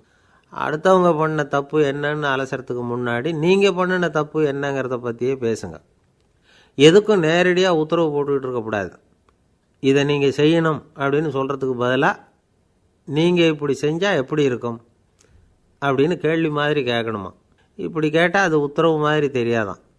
அடுத்தவங்க மரியாதையை காப்பாற்றுறது மாதிரி பேசணுமா. உங்கள் பேச்சு இன்னொருத்தரை அவமானப்படுத்துறது மாதிரி இருக்கக்கூடாதான். ஏண்டா இவங்கிட்ட போய் மாட்டிக்கிட்டோம்னு யாரும் நினச்சிடக்கூடாது. ஒவ்வொரு சின்ன வளர்ச்சியையும் பாராட்டணும். வெற்றி சாதாரணமாக இருந்தாலும் பாராட்டாமல் இருந்துடக்கூடாது. பாராட்டும் பொழுது தாராளமாக இருக்கணும். குறை சொல்லும் பொழுது கவனமாக இருக்கணும். வாய்க்கு வந்தபடி பேசிவிட்டா அதுக்கப்புறம் வகையாக மாட்டிக்கிட்டு முழிக்க வேண்டியிருக்கும். நீங்கள் பேசுகிறது இன்னொருத்தருக்கு ஒரு கௌரவத்தையும் மரியாதையும் உண்டு பண்ணுறது மாதிரி இருக்கணும். நீங்கள் பேசுகிறது அடுத்தவங்களுக்கு இருக்கிற கொஞ்ச நெஞ்ச மரியாதையும் எடுத்து விடுறது மாதிரி இருக்கக்கூடாது. உங்கள் பேச்சை கேட்டால் கேட்குறவங்களுக்கு ஒரு ஊக்கம் வரணும், உற்சாகம் வரணும். தவறு எதுவாக இருந்தாலும் அதை சுலபமாக திருத்திக்கலாம், சரி பண்ணிக்கலாங்கிறது மாதிரி இருக்கணும் உங்கள் பேச்சு. அடுத்தவங்களை சந்தோஷப்படுத்துங்க. உங்கள் யோசனையை கேட்டு நடந்துக்கிறதுனால அந்த சந்தோஷம் அவங்களுக்கு கிடைக்கணும். இந்த தகுதியெல்லாம் உங்ககிட்ட இருந்தால் நீங்கள் ஒரு சிறந்த தலைவராகலாம் அப்படின்னு அந்த புஸ்தகத்தில் போட்டிருக்குது. இந்த காலத்தில் தலைவர் ஆகிறதுக்கு வேறு சில தகுதிகள்லாம் கூட தேவைப்படுது. ஒரு புள்ள தன்னுடைய அப்பா கிட்ட, அப்பா உன்ன மாதிரியே நானும் அரசியலில் சேரணும், தலைவர் ஆகணும்னு ஆசைப்படுறேன், இன்னையிலேருந்து எனக்கு அரசியல் பாடம் கற்றுக் கொடு அப்படின்னு கேட்டிருக்கான். அவரும் சரின்னு சொல்லிவிட்டு ஒரு பெரிய ஏணியை எடுத்துகிட்டு வந்தாராம். ஒரு செவுத்தில் சாத்தினார். இந்த ஏணியில் ஏறி உயர போய் அங்கே பரன் மேலே இருக்கிற ஒரு புத்தகத்தை எடுத்துகிட்டு வாடான் இருக்கார். மகனை பார்த்து, அப்பா ஏணி ரொம்ப உயரமாக இருக்குது, நீ ஜாக்கிரதையாக இதை பிடிச்சிக்கோ, நான் ஏறி போகிறேன் அப்படின்னு நான் பையன். பயப்படாத, நான் பார்த்துக்கிறேன்னார் அப்பா. பையன் ஏணியில் ஏறினா உச்சிக்கு போனதும் அப்பா கையை எடுத்துட்டார். ஏணி அப்படியே சரிஞ்சுட்டுது. பையன் பொத்துன்னு கீழே விழுந்துட்டான். இடுப்பை பிடிச்சிக்கிட்டே எழுந்திரிச்சான்.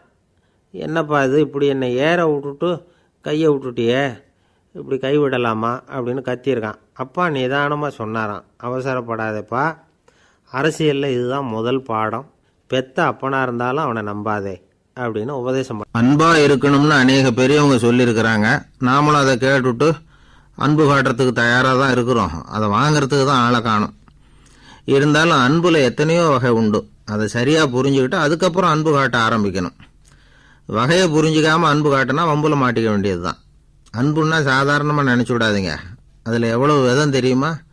இரக்கம், கருணை, காருண்யம், பந்துத்துவம், பட்சம், பாசம், நேசம், விசுவாசம், அபிமானம், காதல், பக்தி, இப்படி பல விதமாக அதை பற்றி சொல்லி வச்சிருக்கிறாங்க பெரியவங்க. இந்த வார்த்தைகள்லாம் நாம் கேள்விப்பட்டது தான். இருந்தாலும் அதுகளுக்குள்ளே என்ன வித்தியாசம்னு கேட்டால் சரியாக சொல்ல தெரியாது. அதனால் இந்த வார்த்தைகளுக்கெல்லாம் பெரியவங்க என்ன விளக்கம் சொல்கிறாங்கன்னு இப்போ பார்க்கலாம். எளியவர்கள் மேலே செலுத்துகிற அன்பு இருக்கு பாருங்க, அதுக்கு இரக்கம்னு பேர். அறிவு பலம், சரீர பலம், இது ரெண்டும் இல்லாதவங்க மேலே, அதாவது வலிமையற்றவர்கள் மேலே செலுத்துகிற அன்பு இருக்கு பாருங்க, அதுதான் கருணை. எறும்புலேருந்து யானை வரைக்கும் சகல ஜீவராசிகள் மேலேயும் காட்டுற அன்புக்கு காருண்யம்னு பேர், ஜீவகாருண்யம். சிவி சக்கரவர்த்தி காட்டின அன்பு இந்த ரகம். உறவினர்கள், சொந்தக்காரங்க, அவங்க வசதியாக இருந்தாலும் வறுமையில் இருந்தாலும் வித்தியாசம் இல்லாமல் காட்டுற அன்பு இருக்கு பாருங்க, அதுக்கு பேர் பந்துத்துவம். ஒரு எஜமானன் வேலையாள்கிட்ட காட்டுற அன்பு இருக்கு பாருங்க, அதுக்கு பேர் தான் பட்சம். அவனும் தன்னை மாதிரி மனுஷன்தாங்கிற நினைப்பு வேணும். ஒரு தாய் தன்னுடைய குழந்தை மேலே, ஒரு குழந்தை தன்னுடைய தாய் மேலே செலுத்துகிற அன்புக்கு பாசம்னு பேர். ஈருடல் ஓர் உயிர்னு நினைக்கிறது இது. ராமரும் கௌசலையும் இதுக்கு உதாரணம். தம்மை ஒத்த நண்பர்கள்கிட்ட செலுத்துகிற அன்புக்கு நேசம்னு பேர். வயசு, செல்வம், அந்தஸ்து இந்த வித்தியாசமெல்லாம் பார்க்காம அவங்க சுக துக்கத்தில் சமபங்கு எடுத்துக்கிறது இது. கிருஷ்ணன் குசேலர்கிட்ட காட்டினது இந்த ரகம். வேலை செய்கிறவன் முதலாளிகிட்ட காட்டுற அன்புக்கு விசுவாசம்னு பேர். தேசத்து மேலேயும் தாய்மொழி பேர்லையும் செலுத்துகிற அன்புக்கு அபிமானம்னு பேர். தேசாபிமானம்னு சொல்கிறோமே இதுதான். ஒரு கணவன் மனைவி பேரில் காட்டுற அன்புக்கு காதல்னு பேர். கடவுள் பேரில் செலுத்துகிற அன்புக்கு பக்தின்னு பேர். இப்படி அன்புல பல ரகம் இருக்கிறப்போ அதில் உள்ள வித்தியாசம் தெரியாமல் இடம் மாற்றி அன்பு காட்டினா இடைஞ்சல் தான். சரி, இந்த அன்பை பற்றி விஞ்ஞானம் என்ன சொல்லுது தெரியுமா? இதயத்தை பாதுகாக்கிறதுக்கு முக்கியமாக தேவைப்படுற ஒன்று இந்த அன்பு தான்னு சொல்லுது. நெதர்லாந்து விஞ்ஞானிகள் இதை ஆராய்ச்சி பண்ணியே கண்டுபிடிச்சிருக்கிறாங்க. கொஞ்சம் முயல் குட்டிகளை 2 பிரிவாக பிரித்தாங்க. 2 குரூப்புக்கும் கொழுப்பு அதிகமாக உள்ள ஆகாரத்தையே கொடுத்துக்கிட்டு வந்தாங்க.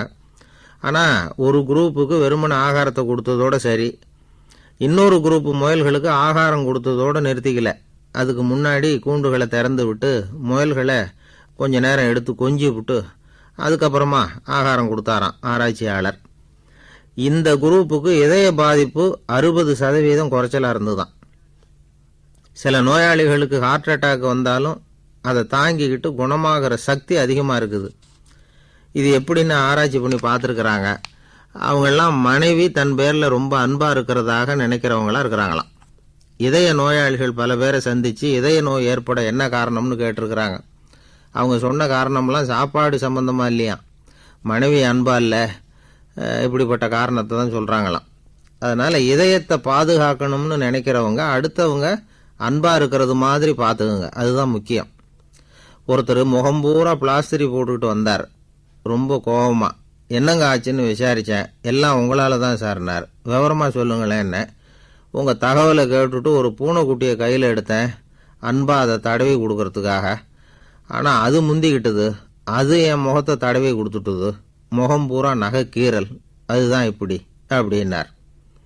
அன்புல அறிவு சேராததுனால வந்த கோலம். அவர் ஒரு பெரிய குடும்பத்தில் பிறந்தவர். இருக்கிற சொத்துக்கள் எல்லாத்தையும் வாரி வழங்கிவிட்டு காட்டுக்கு புறப்பட்டார் தவம் செய்யறதுக்காக. இருந்தது பூராவும் கொடுத்துட்டார். இனிமேல் எதுவுமே இல்லை கொடுக்கறதுக்கு. அப்போது கடைசியாக ஒருத்தன் வந்து கையை நீட்டினான். ஐயா ஏதாவது கொடுங்கன்னா. அவர் பார்த்தார். கட்டியிருக்கிற வேட்டியை தவிர வேறு எதுவுமே இல்லை. 8 முழம் பட்டு வேட்டி, ஜரிகை கரையோடு இருக்குது. கடைசியாக அதை தான் எடுத்து கட்டிக்கிட்டு அவர் புறப்பட்டுக்கிட்டு இருக்கிறார். அவர் பார்த்தார், எதிரில் அவன் பரிதாபமாக நின்றுக்கிட்டு இருக்கிறான். அந்த 8 முழ வேட்டியை 2ஆக கிழிச்சார். 4 முழத்தை அவங்ககிட்ட கொடுத்துட்டு மீதி 4 முழத்தை தன்னுடைய இடுப்பில் கட்டிக்கிட்டு அவர் காட்டுக்கு போயிட்டார். இவன் என்ன பண்ணான் தெரியுமா? கையில் கிடைச்ச 4 முழத்தை எடுத்துக்கிட்டு கடை வீதிக்கு போனான். பழைய பட்டு வேட்டி, ஜருகை இதெல்லாம் விலைக்கு வாங்குற வணிகர் ஒருத்தர் இருந்தார். அவர்கிட்ட போனான். இதை விலைக்கு எடுத்துக்கிறீங்களான்னு கேட்டான். அவர் வாங்கி பார்த்தார். ஆகா, ரொம்ப அருமையான வேட்டி, விலை ஒசந்த ஜருகை, இது ஏது உனக்குன்னு கேட்டார். அவன் நடந்ததை சொன்னான். அப்படின்னா ஒன்று செய், இந்த வேட்டியோட இன்னொரு பாதியையும் மெதுவாக வாங்கிட்டு வந்துரு, உனக்கு நிறைய பணம் தரேன் அப்படின்னார் அந்த வணிகர். இவன் கொஞ்சம் யோசனை பண்ணி பார்த்தான். கொஞ்சம் இருங்க, அதை வந்துவிடுறேன் அப்படின்னு சொல்லிவிட்டு நேராக காட்டுக்கு போனான். அவர் எங்கே இருக்காருன்னு தேடி கண்டுபிடிச்சான். அவர் ஒரு இடத்துல தவக்கோலத்தில் இருக்கிறார். கட்டியிருந்த இடைவேட்டியும் அவரை அறியாமலே நழுவி கீழே விழுந்து கிடக்குது. இவனுக்கு ரொம்ப வசதியாக போச்சு. அவரை கேட்க வேண்டிய அவசியமே இல்லை. மெதுவாக சத்தம் போடாமல் அடி மேலே அடி வச்சு நெருங்கினான். அவர் கண்ணை மூடிக்கிட்டு அவர் பாட்டு நின்றுக்கிட்டு இருக்கார். இவன் மெதுவாக போய் கீழே கிடந்த அந்த துணியை எடுத்துக்கிட்டு சத்தம் போடாமல் திரும்பி நடந்தான். அப்படி கொஞ்சம் தூரம் நடந்திருப்பான். அப்படி ஓட ஆரம்பிக்கிற சமயத்தில் அவன் காலில் கீழே கிடந்த முள் ஒன்று நறுக்குன்னு தைச்சி விட்டுது. வலி தாங்க முடியாமல் அம்மான்னு கத்திவிட்டான். இந்த சத்தத்தினால கண்ணை மூடி நின்றுக்கிட்டு இருந்த அவர் தவம் கலைஞ்சிது. மெதுவாக கண்ணை திறந்து பார்க்குறார். தன் இடையில இருந்த வேட்டி அவன் கையில் இருக்குது.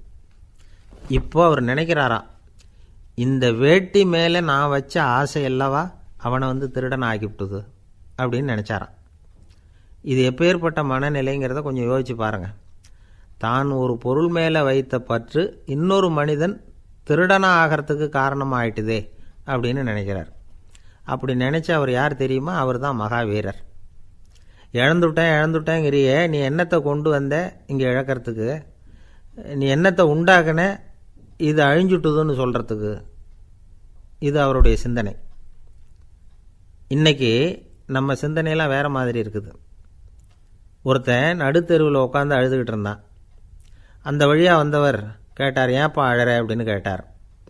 5 ரூபா சார், இந்த இடத்துல விழுந்துட்டுது, ரொம்ப நேரமாக தேடுறேன், கிடைக்காது போல இருக்கு அப்படின்னா. எப்போ தொலைஞ்சுது அப்படின்னு கேட்டார். அது எனக்கு தெரியாது சார், பணத்தை தொலைச்சவன் தேடி பார்த்துட்டு போயிட்டான், நான் அவனுக்கு பின்னாடி தேட வந்தவன் அப்படின்னு சொல்லிவிட்டு மறுபடியும் தேட ஆரம்பித்தானா. அமெரிக்க ஜனாதிபதி ஆப்ரஹாம் லிங்கன் ஒரு நாள் தன்னோட கோச்சு வண்டியில் தலைநகரான வாஷிங்டனுக்கு போயிட்டுருக்கிறார். கோச்சு வண்டி ஒரு சாலையில் போயிட்டுருக்கு. அந்த சாலைக்கு ஒரு பக்கத்தில் பயங்கரமான சதுப்பு நிலம். சதுப்பு நிலம்னா அது புதைகுழி, புதை மணல்ங்கிறோம்ல, அது மாதிரி. அந்த சதுப்பு நிலத்தில் யாராவது மாட்டிக்கிட்டால் அவ்வளோதான், ஆளை கொஞ்சம் கொஞ்சமாக உள்ளே அமுக்கிவிடும், தப்பிச்சு கரையேறது கஷ்டம். அப்படிப்பட்ட நிலம் அது. ஆப்ரஹாம் லிங்கன் ஏதோ ஒரு முக்கியமான அரசாங்க வேலையாக போயிட்டு திரும்பி வந்துக்கிட்டு இருக்கிறார். அதனால் அந்த சமயத்தில் அவர் விலை உசந்த ஆடைகளை அணிஞ்சிருக்கிறார். அப்படி அவர் அந்த கோச்சு வண்டியில் வந்துக்கிட்டு இருக்கிறாரு. அந்த சமயத்தில் ஒரு காட்சி அவர் கண்ணில் பட்டுட்டுது. என்ன தெரியுமா?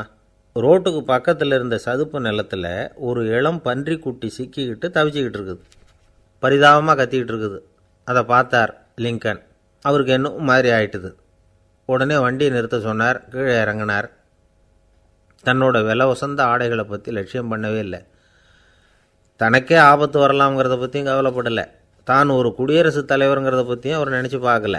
நேராக அந்த சதுப்பு நிலம் பக்கமாக போனார். அந்த சேத்துல இறங்கி பன்றிக்குட்டியை காப்பாற்றி கரைக்கு கொண்டுட்டு வந்து சேர்த்துட்டார். அதுக்கப்புறம் நிம்மதியாக கோச்சு வண்டியில் ஏறி வெள்ளை மாளிகைக்கு வந்து சேர்ந்தார். ட்ரெஸ்ஸு, உடம்பு பூரா சேறு சகதி. பார்க்குறவங்களுக்கெல்லாம் ஆச்சரியமாக போச்சு. அவங்களுக்கு ஒன்றும் புரியல. இவர் நேராக ட்ரெஸ்ஸு மாற்றிக்கிறதுக்காக போனார். கோச்சு வண்டி ஓட்டிகிட்டு வந்தவங்கிட்ட போய் எல்லோரும் கேட்டாங்க, என்ன ஆச்சு அப்படின்னு.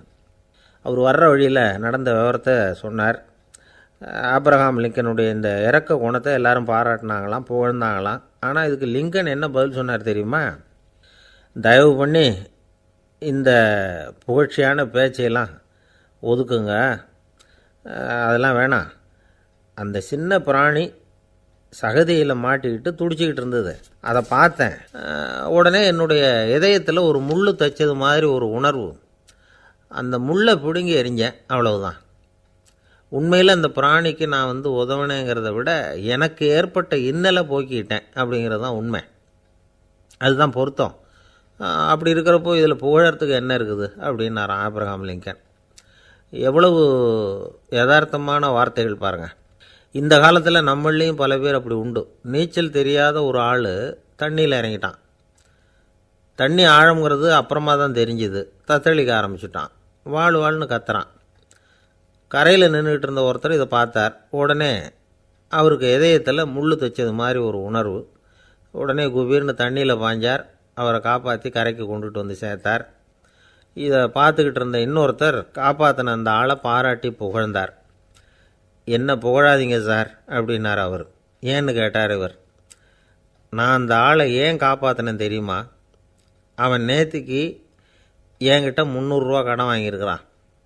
இவன் தண்ணியில் போட்டான்னா நான் கொடுத்த கடனும் தண்ணியில் போடும், அதனால தான் விழுந்து காப்பாற்றினேன் அப்படின்னா அந்த ஆள். ஒருத்தர் ரொம்ப அவசரமாக போய்கிட்டு இருந்தார். எங்கே சார் போகிறீங்கன்னு கேட்டோம். எனக்கு வேண்டியப்பட்ட ஒருத்தருக்கு குழந்தை பிறந்திருக்கிறதாக செய்தி வந்திருக்கு, அதுதான் ஆஸ்பத்திரிக்கு போயிட்டுருக்கேன், பார்த்துட்டு வரலாம்னு அப்படின்னார். அப்படின்னா கொஞ்சம் இப்படி உட்காருங்க அப்படின்னோம். சில விவரமெல்லாம் சொல்கிறேன், கேட்டுக்கிட்டு போங்க அப்படின்னோம். உட்காந்தார். அப்புறம் சொல்ல ஆரம்பித்தோம். புதுசாக பிறந்திருக்கிற ஒரு குழந்தைய பார்க்க போகிறதுன்னா அது சாதாரண விஷயம் இல்லை. அதில் ரொம்பவும் கவனமாக நடந்துக்கணும். புது குழந்தைக்கு நோய் சுலபமாக தொற்றும். முக்கியமாக காற்று மூலமாக பரவுகிற நோய்கள் சுலபமாக வந்துடும். அதனால் நமக்கு உடம்பு சரியில்லைன்னா குழந்தைய விட்டு கொஞ்சம் தள்ளியே இருக்கிறது தான் நல்லது. பெரியவங்களை பொறுத்த வரைக்கும் சாதாரணமாக உள்ள ஒரு கிருமி கூட குழந்தையை பொறுத்த வரைக்கும் ரொம்ப மோசமான ஒரு கிருமியாக இருக்கும். சில வெளிநாடுகளில் எப்படி தெரியுமா? பிறந்த குழந்தை தூங்கிக்கிட்டு இருக்கிற ஒரு ரூமுக்கு போகணும்னா போகிறவங்க முகமூடி போட்டுக்கணும், காலணிகளை மாற்றிக்கணும், அவ்வளவு சுத்தமாக உள்ளே போய் பார்த்துட்டு வரணும். பொதுவாக சில ஆஸ்பத்திரிகளில் பார்த்திங்கன்னா பார்வையாளர்கள் நேரத்தில் விசிட்டிங் ஹவர்ஸ் தாயை விட்டு குழந்தைய தனியாக பிரித்து வச்சுருவாங்க. எதுக்குன்னு நினைக்கிறீங்க? அந்த நேரம் பல பேர் வருவாங்க போவாங்க. அவங்க கை கால் சுத்தமாக இருக்காது. சுத்தம் இல்லாத கைகள் மூலமாக கிருமிகள் பரவும். சுத்தம் இல்லாத கைன்னா மண்ணு தூசி படிஞ்சிருக்கிற கை மட்டும் தான் அர்த்தம் இல்லை. சாலையில் கையை வீசிக்கிட்டு நடந்து வர்றீங்க, குழந்தைய பொறுத்த வரைக்கும் அது கூட சுத்தம் இல்லாத கை தான்.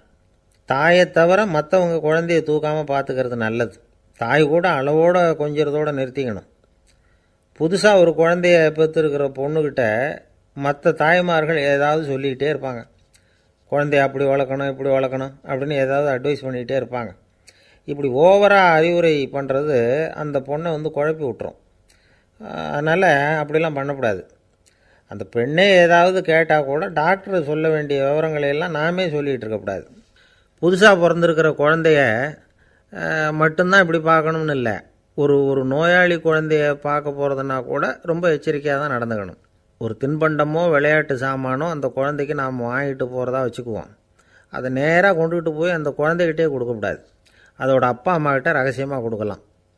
அவங்க முடிவு பண்ணட்டும் குழந்தைகிட்ட அதை கொடுக்கலாமா வேண்டாமாங்கிறத. அவங்களுக்கு தான் தெரியும் அதோட மனசும் உடம்பும். உங்கள் அக்கறையை காட்டுறதா நினச்சிக்கிட்டு குழந்தை வாயில் எதையும் கொண்டுட்டு போய் போடாதீங்க. போகிறப்போ உங்கள் வீட்டு குழந்தையும் அழைச்சிட்டு போகாதீங்க. இது நோயை வாங்கிட்டு வந்துடும், அல்லது புதுசாக ஒரு நோயை அதுக்கிட்ட கொடுத்துட்டு வந்துடும்.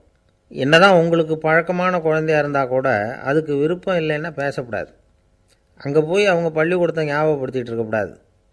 நோயில் இருக்கிறப்ப ஸ்கூலை பற்றி பேச அது விரும்பாது. ஆஸ்பத்திரியை விட்டு வெளியில் புறப்படுறப்போ குழந்தைகிட்ட சொல்லணும்னு அவசியம் இல்லை. அதோட அப்பா அம்மா கிட்ட சொல்லிவிட்டு புறப்பட்டா போதும். குழந்தை கோபிச்சிக்காது.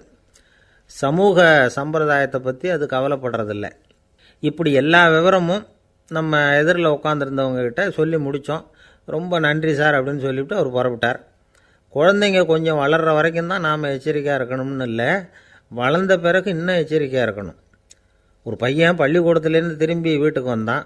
முகம் பூரா நகத்தால் கீறி இருந்தது. அப்பா பார்த்து பயந்துட்டார்.